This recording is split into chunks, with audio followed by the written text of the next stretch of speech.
Last video we covered the pressure and winds, so we're going to finish winds at the beginning of this video.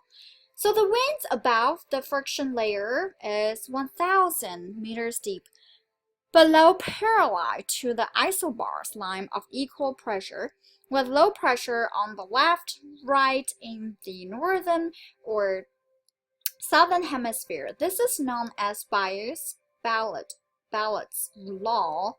These so-called geostrophic winds represent a balance between the pressure gradient force towards low pressure and the coriolis force due to the Earth rotation acting in the opposite direction.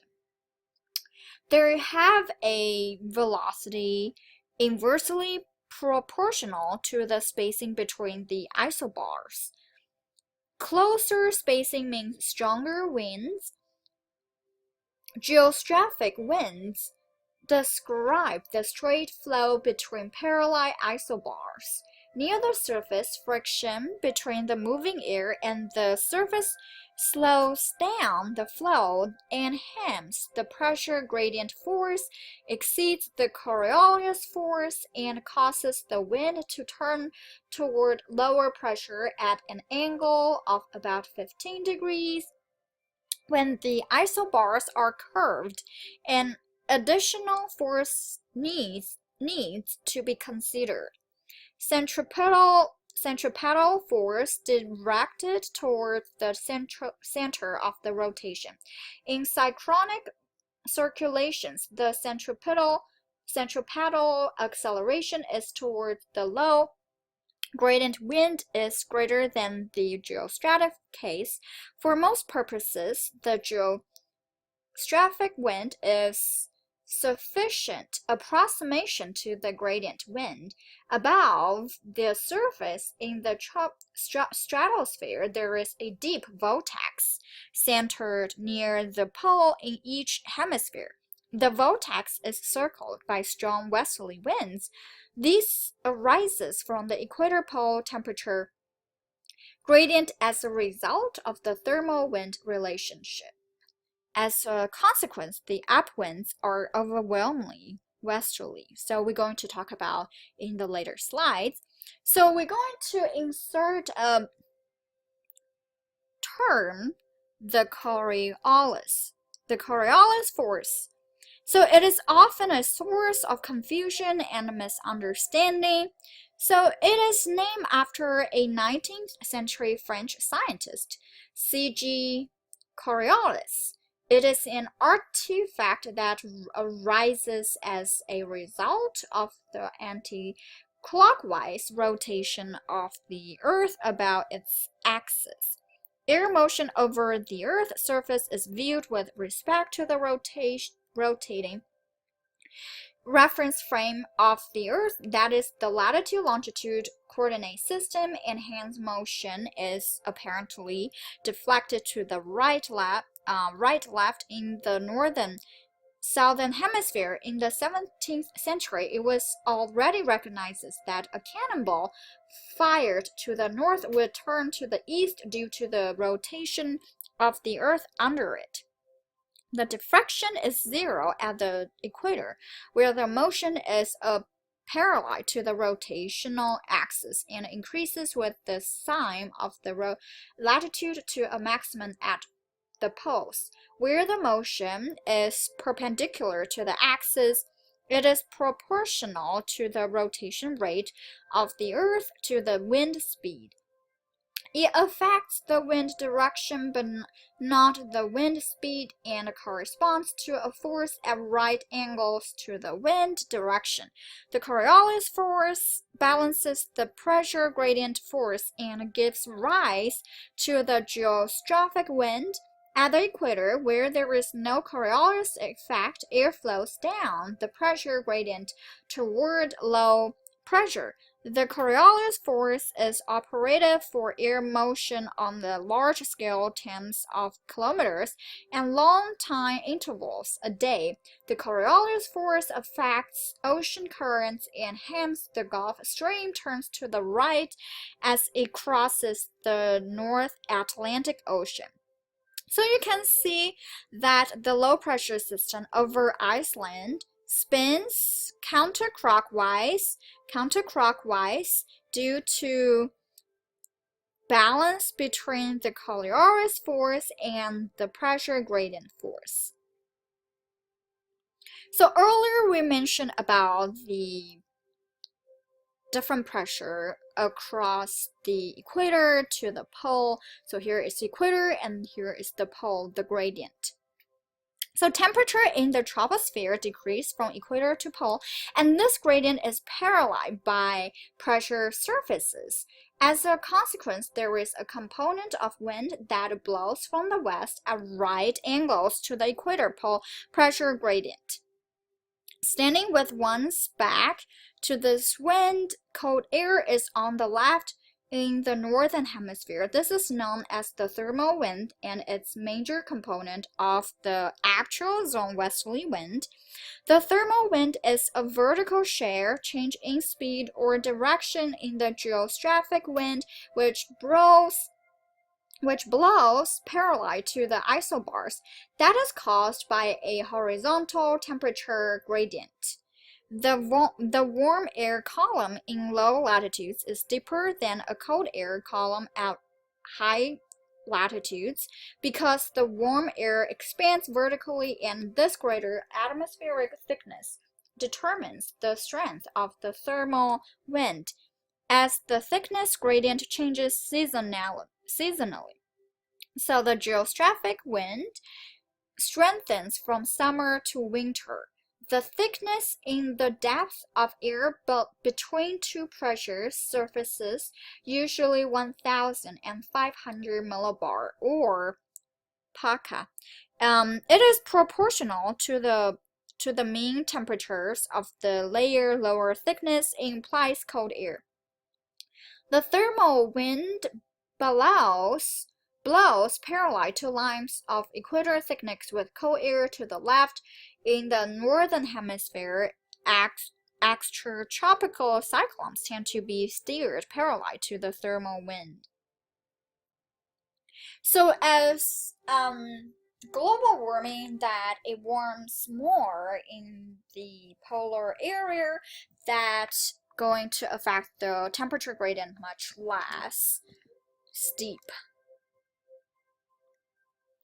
So in the upper troposphere, around 250 to 300 millibar, so it's around 8 to 10 kilometers above sea level, there are westerly jet streams, narrow bands of high winds velocity. So it's around 40 to 60 meters per second. So meter per second to miles per hour is 89 to 145 miles per hour. So 1 meters per second is like 2.2 miles per hour. So you just times that. In middle latitudes of each hemisphere, they were discovered by bomber pilots trying to fly westward across the North Pacific during World War II. Jet streams result from a concentration of the meridional temperature gradient in mid-latitudes, primarily between low-latitude tropical and high-latitude polar air. This is the polar front and the associated jet stream. This figure shows a cross-section of the troposphere from 50 to 60 degrees north across Great Britain. There is also a subtropical jet stream caused by a meridional temperature gradient in the upper troposphere. So for this image, this image illustrates their circumpolar patterns and shows that in some longitudes, both jet streams are present. They have a vertical depth of a few meters and a lateral extent of a few tenths of kilometers. In the long stream direction, there may be jet streaks, zones of higher wind speeds extending several hundred kilometers. Sometimes jet streams are marked by bands of cirrus cloud that are visible on satellite image.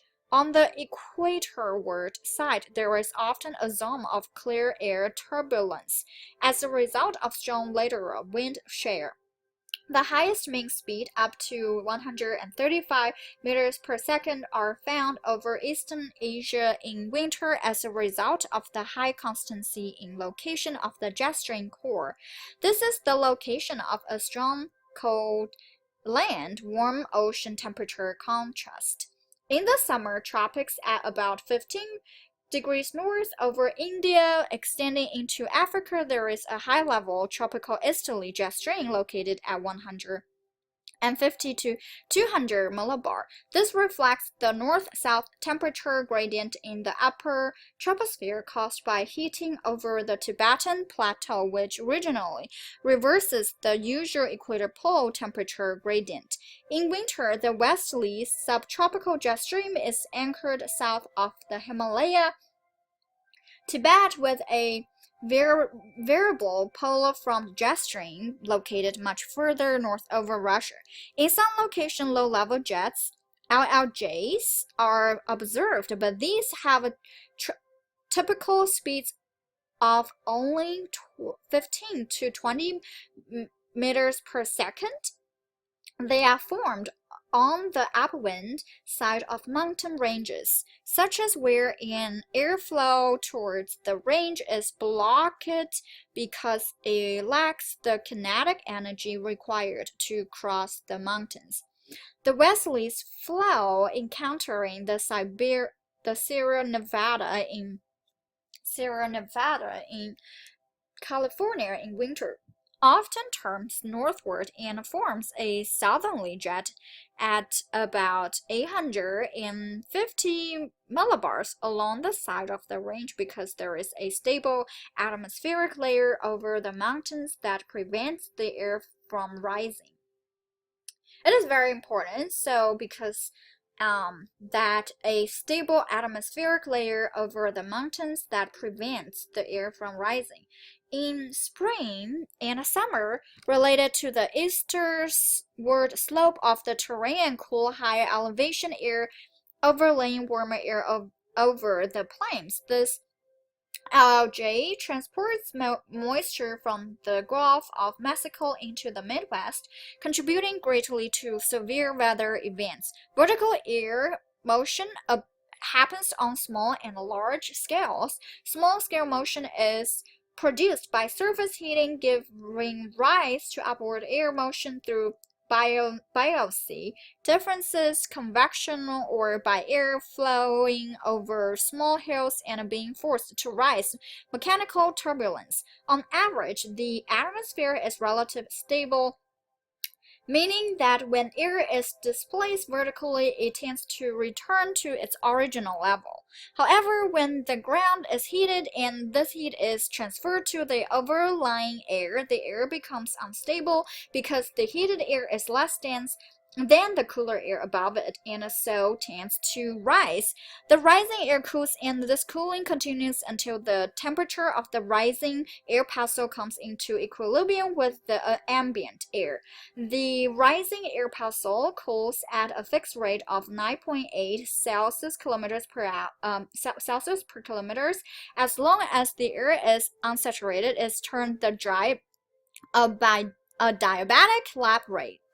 DALR, because no external heat is used or supplied, sinking dry air warms at the same DALR. When rising air reaches the condensation level, latent heat of condensation is released, lowering the cooling rate. The saturated adiabatic rate, SALR, is typically 5 to 6 Celsius per kilometer. So this rate is not reversible, as when moisture air starts to descend, the air becomes unsaturated. There is an important nocturnal algae over the high plains of the United States, and that is related to the eastward slope of the terrain and cool high, the elevated air overlaying